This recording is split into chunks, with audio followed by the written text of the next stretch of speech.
Hello everyone. जैसा कि अभी चैनल का नाम देखा होगा लोगों ने, आप लोगों ने सबने चैनल का नाम देखा होगा, तो आप समझ गए होंगे कि ये किस चीज़ के रिगार्डिंग चैनल बना हुआ है और मैं कौन हूँ। सब लोग आई थिंक समझ चुके होंगे, बट फिर भी मैं थोड़ा सा अपने बारे में क्लैरिफिकेशन दे दूँ कि मैंने एसएससी सीजीएल 2024 का एग्ज़ाम दिया था। उसके एग्ज़ाम से मेरे को फिर एक सिलेक्शन हुआ था और मेरे को जॉब मिली थी, तो वो एज एन एएसओ मैंने ज्वाइन करा था। तो मैं फ़िलहाल एएसओ हूँ नीति आयोग, जो कि दिल्ली में हूँ मैं, ठीक है।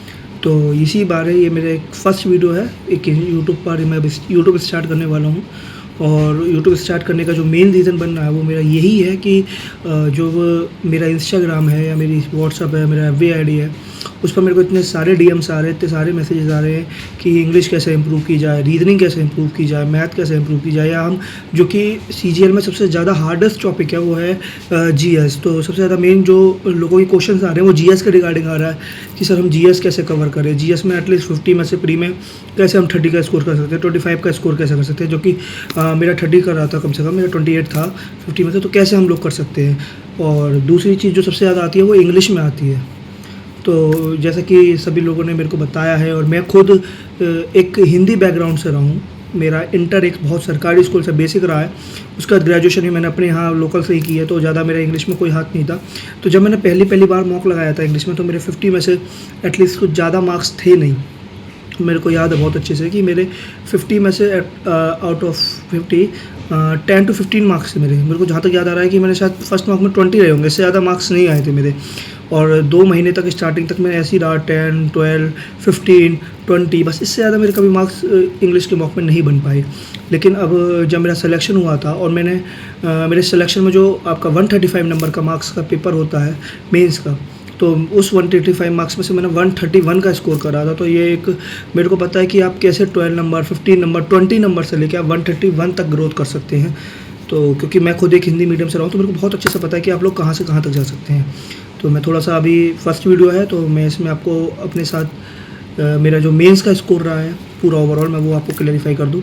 जैसे कि सबको पता है कि जो मेंस का मेन स्कोर रहा मैथ में होता है वो 75 की मैथ आती है, सॉरी माफ़ कीजिए, 90 की मैथ आती है।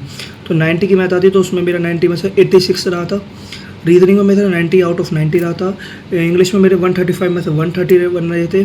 और जो मेरा जीएस था वो 75 में से मेरे को एटलीस्ट 42 या 45 था, मेरे को कंफर्म नहीं है, बट इतना ही मेरा मार्क्स था, 42 था शायद आई थिंक।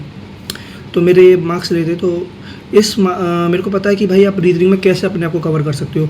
रीजनिंग के लिए कोई बैच नहीं लेना होता है, अपने को पता होता है कि हम लोग यूट्यूब से या फिर ऐसा साइड वाइड से कर लेते हैं मैथ। रीजनिंग इतना हार्ड नहीं है। बाकी मैथ में हम कैसे अपना सिलेबस कंप्लीट कर सकते हैं, मैथ में हम लोग कैसे इंप्रूव कर सकते हैं, मैथ में हम लोग कैसे मॉक लगा सकते हैं, हमको कब मॉक लगाना चाहिए आई थिंक। और थोड़ा बहुत ज़्यादा चीज़ें थी कि भाई हमारी कंप्यूटर टाइपिंग नहीं हो पाती, हम लोग प्री कर पाते हैं, लेकिन हम लोग कंप्यूटर को क्वालिफाई नहीं कर पा रहे हैं कि कंप्यूटर को क्वालिफाई करना। क्योंकि अभी जैसे कि सीजीएल का पेपर हुआ था 2024 का, तो उसमें बहुत जो 18 वाली शिफ्ट में कंप्यूटर हुआ था वो काफ़ी हार्ड आया था। 20 वाली शिफ्ट में थोड़ा सा शायद कम रहा था, लेकिन हाँ, तो मेरी 20 की शिफ्ट थी, मेरी 20 जनवरी, क्योंकि 2 शिफ्ट में 2 दिन ही पेपर हुआ था सिर्फ, एक 18 जनवरी और एक 20 जनवरी। तो मेरी जो पेपर हुआ था वो 20 जनवरी को हुआ था।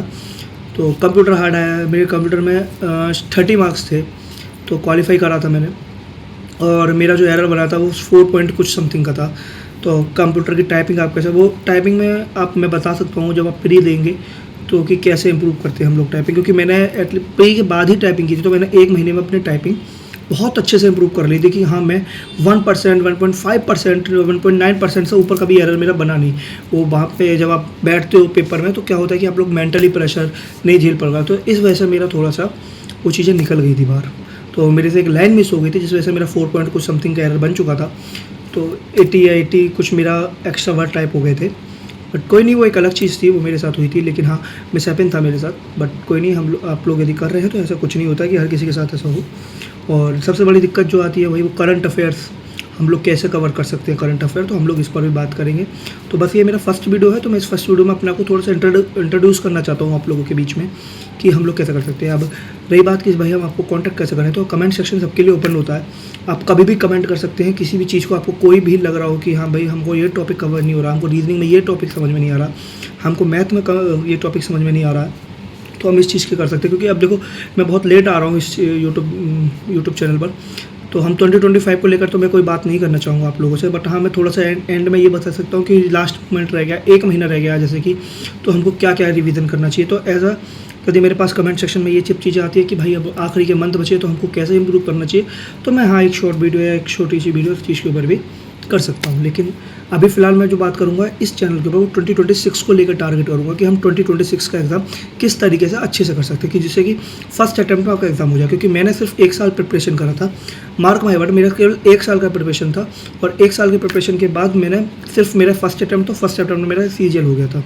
तो मैं जी मेरे को क्योंकि अब होता क्या है कि हम लोग 3 साल 2 साल 4 साल से प्रिपरेशन कर रहे हैं, बट आपको ना एक गाइडेंस होनी चाहिए कि हमको पहले साल में निकालना है। तो हम जो पढ़ रहे हैं, यदि मैं 2 घंटे भी पढ़ रहा हूँ तो मैं 2 घंटे वो पढूँ जो मेरे एग्ज़ाम के पर्सपेक्टिव से इंपॉर्टेंट हो। ऐसा नहीं हो कि पता लगा कि यार मैं हाँ ठीक है मैं CGL की प्रिपरेशन तो कर रहा हूँ, मैं CGL की तैयारी तो कर रहा हूँ, बट मैंने आज पूरे दिन पढ़ाई करी 8 घंटे, लेकिन मैंने मतलब वो सब चीज़ें पढ़ी हैं जो मेरे एग्ज़ाम में इंपॉर्टेंस ही नहीं है।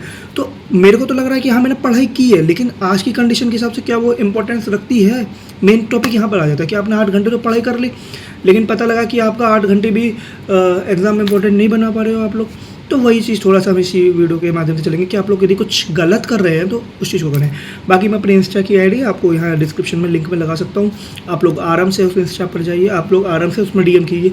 मैं कन्फर्मेशन के साथ कह सकता हूँ, मैं पर्सनली सबको रिप्लाई दूंगा, और जिसके ज़्यादा सबसे ज़्यादा मतलब मेरे को कमेंट सेक्शन में दिख गया कि हाँ भाई ये टॉपिक सबसे ज़्यादा रेयर बनना है, या लोगों मेरे को इस चीज़ के रिगार्डिंग दोस्तों के बीच में आना चाहिए, लोगों से बात करनी चाहिए, ठीक है, तो मैं उसके रिगार्डिंग आप सबके बीच में आऊँगा। बाकी यदि किसी को कोई भी मैसेज हो तो प्लीज़ सपोर्ट, ठीक है, प्लीज़ आप रिप्लाई करें, बात करें और कमेंट सेक्शन में आएँ।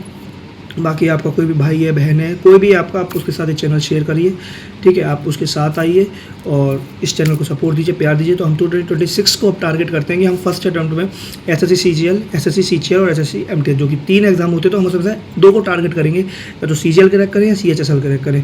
देखो ठीक है, MTS भी हो जाता है, वो अच्छी बात है, MTS भी पब्लिक देखती है कि हम लोगों को MTS भी करना चाहिए, लेकिन MTS यदि हमारे पास अपॉर्चुनिटी है और हमारे पास ग्रेजुएशन है तो हम CGL को टारगेट करते हैं, क्योंकि CGL एक हाईएस्ट लेवल का एग्ज़ाम है। तो शायद CGL हो जाता है तो CHSL अपने आप कवर हो जाता है, लेकिन एक कहने की बात है, जबकि CHSL जो होता है वो CGL से थोड़ा सा हार्ड आ जाता है, जबकि वो इंटर बेस का एग्ज़ाम है, जबकि प्रीवियस ईयर देख सकते हैं आप लोग, ठीक है।